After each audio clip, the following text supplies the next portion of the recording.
Everyone. My name is Angela Koch, and thank you so much for giving me the opportunity to hopefully make your lunchtime a little bit more interesting. These days, I think we're all quite desperate for seeing people's faces and hearing their voices.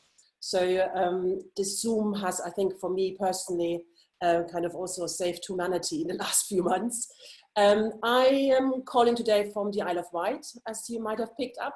So I've been here now for 2 months. I live on the Isle of Wight, but I also have a small office in London. Sometimes I work with Kanye Ash and Robert Sakura at their office. And I'm really grateful for the opportunity to tell you a little bit how somebody like me who sort of specializes in co-designing has sort of coped basically in the last sort of 2 months. And I've prepared a little presentation. I'd like to share this now with you, and hopefully this screen share will work. So let's start from the beginning. That might be helpful.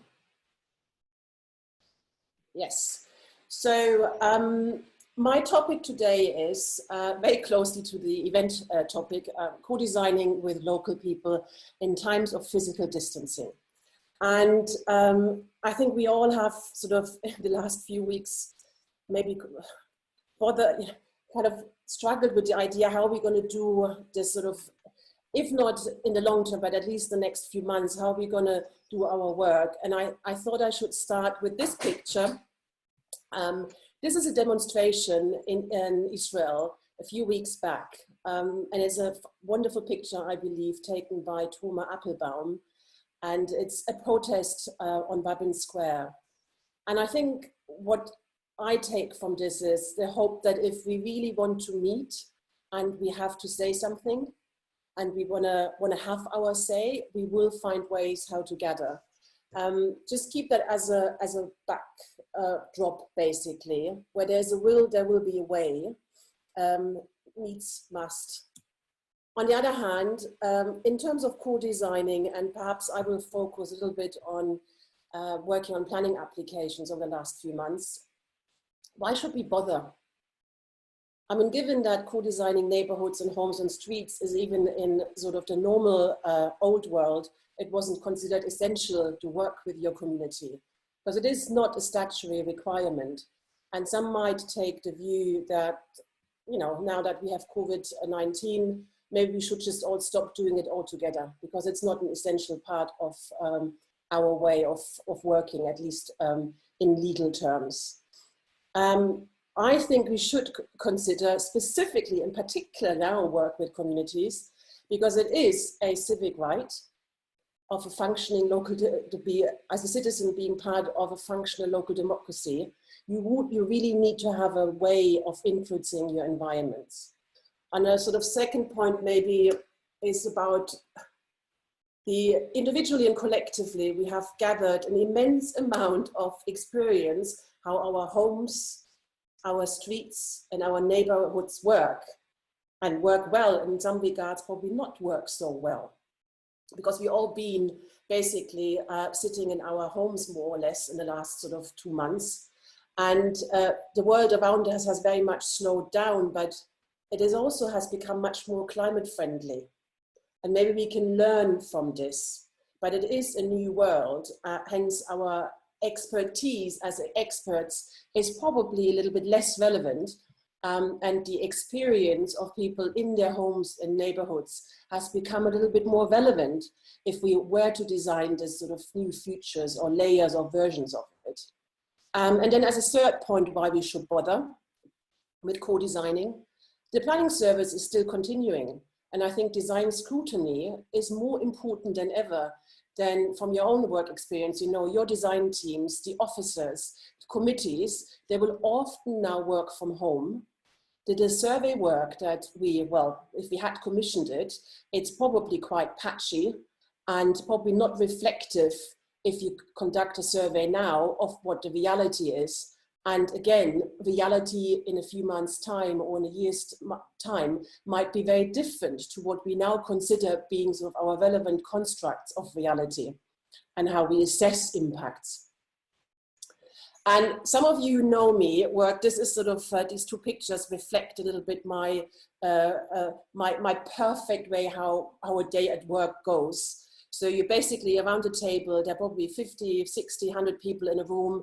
We're building models together. We're discussing. We're arguing. We're hearing a lot of technical information, and importantly, we're all, you know, in each other's hair, basically. You can see in that one picture, you know, we're certainly not 2 meters apart. This is a project I have worked the last 8-9 months on, and will in the future as well. It's the City of York Housing Delivery Program, where I'm part of Mikovich's design team, and we've done some really interesting work, and we have now spent the last 2 months adapting our ways of engaging. Engagement work is a particularly important part of the overall program. So I'm pleased to sort of say that the client and the whole design team are particularly keen to make this work, because we want to submit 3 planning applications by the summer, basically. And we don't have that much time today. And I thought, what's the core, what's the really important thing about co-designing with communities and stakeholders? And for me, it's actually about that what we learn from each other, from working with each other, shapes the design, the investment in delivery decisions. So it's not just an event and it makes you feel good and you learn, but it actually impacts on how we design and how we make decisions on that particular site or in that particular neighborhood. And there are obviously many, many more reasons and key principles of good design, but this one is I like you to sort of have as a backdrop when I speak about some of our examples. And 3 key stages I see in specifically when it comes sort of in terms of doing co-design work in the context of pre-application consultation and submitting a planning application. We invite, we learn and appreciate what we learn. Then there's a phase of more exploring, but again, learning and design, and maybe you may say repeat, because this is obviously not very linear how we normally work, but there is sort of an order to it. And then at the end of this co-design process, we exhibit and we learn again from conversation and we explain. Lots of that can actually still happen in the online domain. And I think some of it might happen now better and more often. Something, for instance, around how we do seminars, how we do use Zoom and online conferencing more effectively, but perhaps also around how we use immersive virtual reality environments. I mean, in-house, we all work with SketchUp models and we have 3D models. And from my experience in the sort of co-creation part of my work, when we have workshops where we build these models, they're block models and trees and cars and so on, we find that people are really getting into it and we're making immense amount of progress on a day when we work with 3D models. And maybe we should just explore how virtual 3D models and the stuff we use in-house could work also when we do it online, just opening it up and sort of lowering the barriers. So, and this is one example out of that first phase, invite, learn and appreciate. So we had a lot of, we had workshops and we had sort of people came and see us in the first phase of the project. But this is now, we are sort of in Clifton, it's a part of York, where we had a little design competition with the local school. And that's obviously something you could do now. And we got 220 pupils drawing us pictures about the future of the streets and how they would love to see the streets of Clifton changed. The premise was in that design competition, or the imagination or fertile for the imagination of the kids. They should imagine there are no cars. And you see in the bottom, there's this other picture where we have the design jury in deliberation. As you can see, we're coping with quite a large number of drawings. But it was amazing what impact that had on our design of the public realm. And you can also see the gentleman here in the orange jumper. That's Paul Morris from Civic. He's our director for transport and landscape and streetscape development. Together working then with Urbit. I think David is on the call, so he might find some of these pictures familiar, to learn from what these children basically are telling us. And it's quite striking when you look, this is one of the winners, 8 years old. It's not quite a design brief, but you can certainly get an idea that there is an importance of light and trees and a slide, and clearly the young man who drew this had challenges with fitting it all in, which is obviously quite a common problem for us as well. But you can also see in the right-hand corner, no cars. You might see the dog field, probably also a good idea. So you can learn from this, and looking in these children's faces and seeing all these wonderful drawings made a difference. And again, that difference, that the work when we co-design, and now with distance, because obviously we could have done this and we have done this without being with them in a one room, it's the impact. Meaningful engagement and co-design for me means it has an impact on our design investment decisions. And sort of maybe another example, it's not us, could have been us, but this is a picture you've probably seen of a Zoom meeting, the first cabinet meeting, which basically was sort of quite critically discussed, that you could see the Zoom meeting ID and what's this all about GDPR and, you know, people's sort of homes. This is all very personal, and the name. So we also have to think about to create safe spaces for our co-designing online, and maybe some of it still happening in the real sort of non-digitized world. But I struggled a little bit with when we had our first workshop about 2 weeks ago on the 1st of April in York as well, and one of the other sites, how we can make use of what we learn if everybody spends from morning to evening in these screens, basically, in these little windows, and how could that actually have an impact? And we basically, we're experimenting with this. So this is the first prototype of a animated version of a online gathering. We used Zoom. We had 18 people, residents and the design team from Mikavici's, for the client, City of York, local residents, all on the call. And the final version, you will be able to also have a sort of will all be online. But I'd like to present you just sort of a quick taster of this. We produced this together in a collaboration with Carlos Penalava, who's a wonderful architect and artist from Spain. And I've met Carlos in my work with Kanye and Robert at Ash Sacula.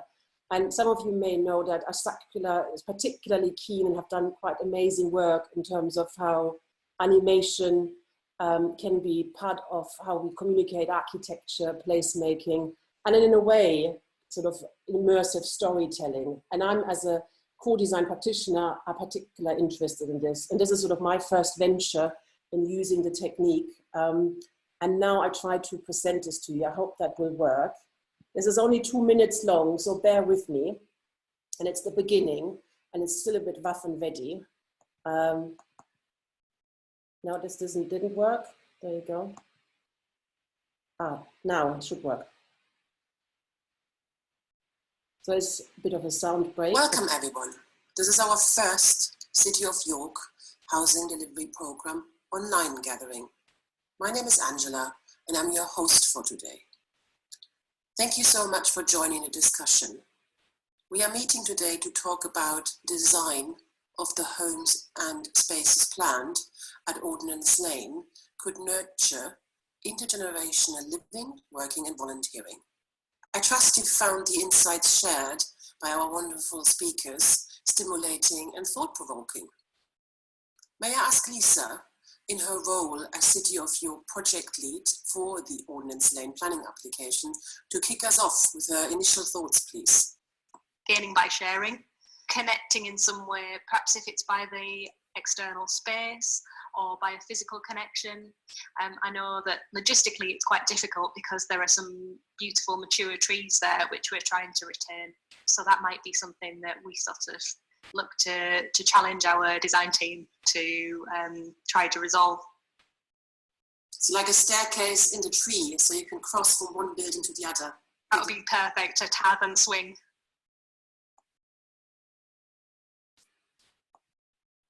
So this was just a little taster, and as you can imagine, we had overall, I think our recording was 1 hour, 20 minutes. Then we cut it down to about 35 minutes, and we made this illustration together. And everybody in these windows, you can see them probably, but there's Caroline, Michael, Lydia, and Lisa.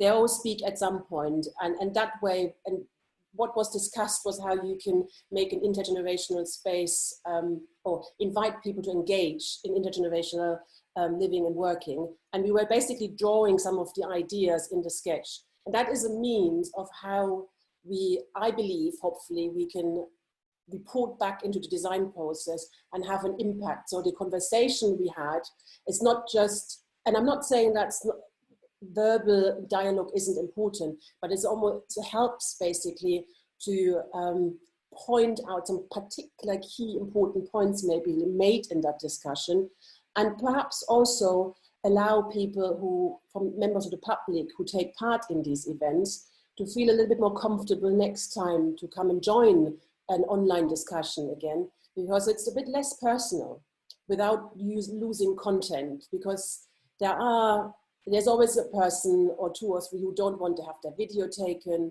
Sometimes these recordings of when you hear yourself is horrible, or you do like I do often, the R's, and you make mistakes. And by publishing a bit more of a cleaned up version, and that will hopefully help to create a safer space and making it a bit more interesting basically, and see some of your ideas sort of materializing in front of you. And the design team so far is quite excited about it, but they also haven't seen the full version of this. So now, next slide. Yeah, we're almost there now. And this is just, and we all have done sort of online exhibitions. And this was interesting because it was planned for the 5th of March to go online, have a proper exhibition, sorry. And then on the 3rd of March, it was decided that we can no longer meet in public. So we had to push this exhibition basically online in a very short period of time. And it is possible. You just need to stay visible and and ensure people know that the event has now moved online. So you need to use social media, your contact lists and so on. And then ask really relevant questions, make sure that the answers to these questions will be looked at in detail in the analysis. A few points before I'd like to finish. I think until we are C19 immune, I think online and hard copy will be first, second and third choice as it really reduces the risk of infection to 0. And it's not just about the public, because obviously it's their choice to come and see us, and lots of people will choose to stay safe and not join us at sort of face-to-face meetings, but it's also about staff and looking after your staff that might be in isolation. And we also might see in the future that these sort of geographies of lockdowns will change and rapidly basically kind of make a big red sort of line through your programming. So being online, I think, is for the foreseeable future what we need to work with. On a positive note, I think far more people will be able now to use online engagement across the age groups.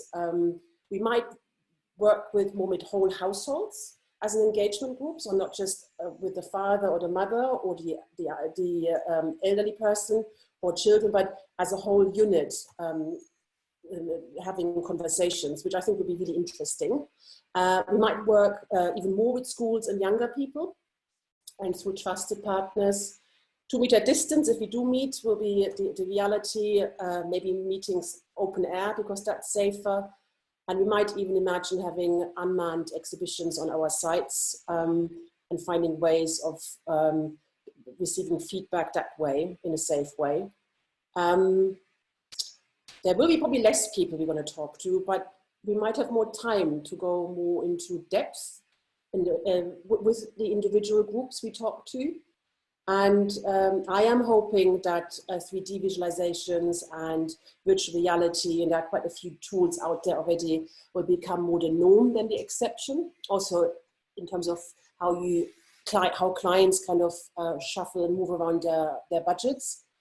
I think there's a chance for an institutional innovation that we start establishing neighborhood design review panels on local areas and having them working alongside the design teams and project teams, and perhaps also in a well-coordinated, more standardized way with independent design review panels. And then as a third point, last point, product and process innovations. Yes, I really want to repeat that. Immersive virtual reality environments and animations, which allow you to do walkthroughs, should become much more often. And maybe I may even dream a little bit that they're becoming a planning application requirement.